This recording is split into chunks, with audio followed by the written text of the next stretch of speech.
Hello, students at Providence Hybrid Academy. I'm doing a special reading today for first, second, and third, and any other students that would like to listen.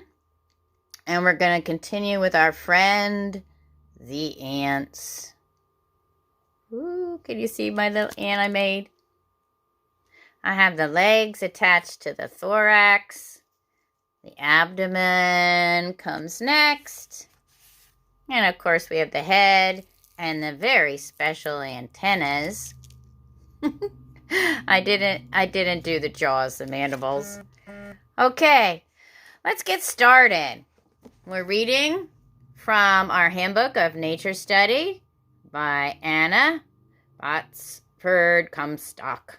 And I love her writings. She just loves everything about nature.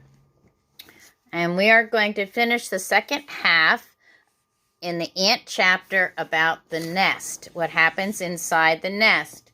We started this chapter called, big book, The Ant Nest and What May Be Seen Within It. And we're learning all about how the ant takes care of herself. And now we're going to read one of my favorite parts about the nursery in the ant nest. Sad to say, my harvester ants all died a couple days ago, and all at the same time. Their life cycle was done, or I did something wrong. That was my first ant nest. All right, let's see. Let's get to reading. The ants seem to realize the cost and care of rearing their young, and when a nest is attacked, the oldest, which are usually in the pupa stage, are saved first. Remember how they stick together? The eggs are sticky, and then even the larvae are a little sticky, and they stay together in like a little bundle. And here we have the pupa stage. When the larvae are young, they are fed on regurgitated food. But as they grow older, the food is brought to them, or they to the food. Those ants are always carrying each other around, including the eggs and the larvae and the pupa. In one of my nests, I placed part of the yolk of an egg that was hard-boiled. Okay, so picture a hard-boiled egg, and you take the yolk out, and she's going to give it to her ant nest. And the ant nurses dumped the larvae down around the edges of it. So the nurses carried all those larvae to the egg yolk where it was. And there the larvae munched industriously until through their transparent bodies I could see the yellow of the egg, the whole length of the alimentary canal. The ant nurses are very particular about temperatures for their young, and Miss Field says that they're even more careful about droughts. Does anybody know what a drought is? If you say it's a time with less water, less rain, that would be correct. Thus, they are obliged to move them about in the ground nests, carrying them down to the lower nurseries in the heat of the day, and bringing them up near to the warm stones during the evening. This moving is always done carefully, and though the ant's jaws are such formidable nippers, she carries her baby sisters with gentleness. Isn't that nice? They move all those babies, all those pupa, up in the evening to stay warm near stones that have been heated through the day, and down into the cool of the soil, deeper in the nurseries during the heat of the day. And gently.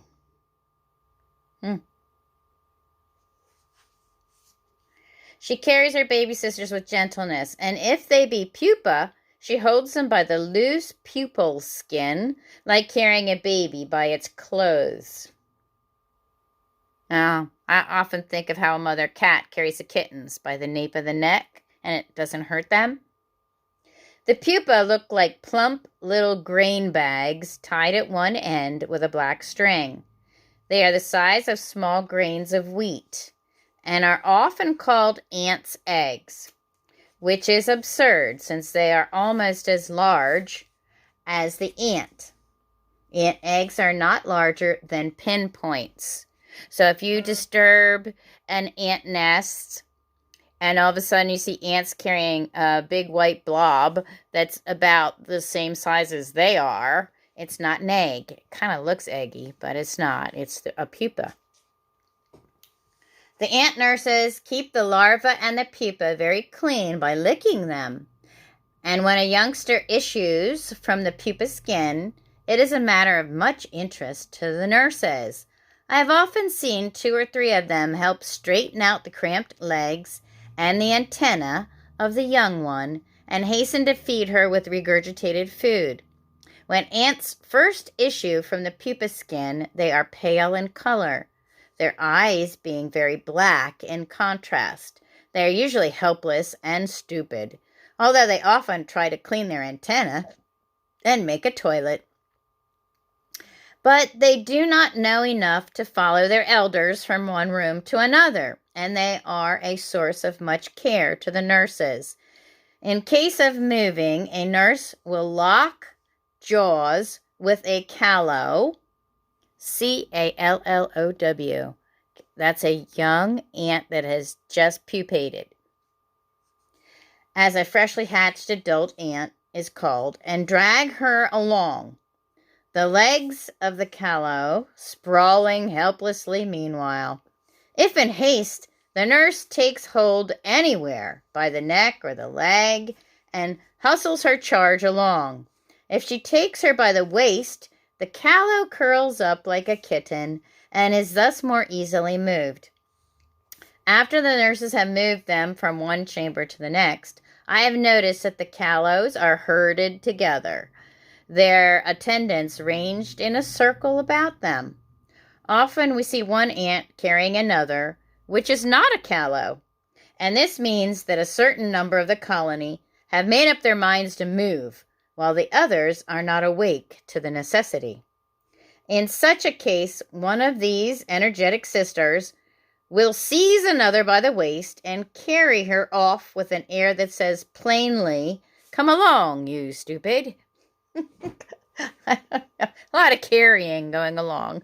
It's amazing how much they carry each other. Ants are very cleanly in their nests, and we find the refuse piled in a heap at one corner or as far as possible from the brood. If we are fortunate enough to find a queen for the nest, then we may observe the attention she gets. She is always kept in a special compartment and is surrounded by ladies in waiting who feed her and lick her clean and show solicitude for her welfare, although I have never observed in an ant nest that devotion to royalty which is seen in a beehive. So she's saying in a beehive, the queen gets even more attention and respect and care. Not the least interesting scene in an ant nest is when all or some are asleep and are as motionless as if dead. So when they sleep, they kind of curl up a little too, and I did see that happen. But this last time, I waited a couple of days, and they never woke up, so they were definitely dead. And that is the end of the ants and the nest and how they care for their young. And they're quite amazing creatures. God has designed them to do amazing work. And they are so beneficial to our soil and our environment. God bless you, and I'll talk to you another time. Bye-bye.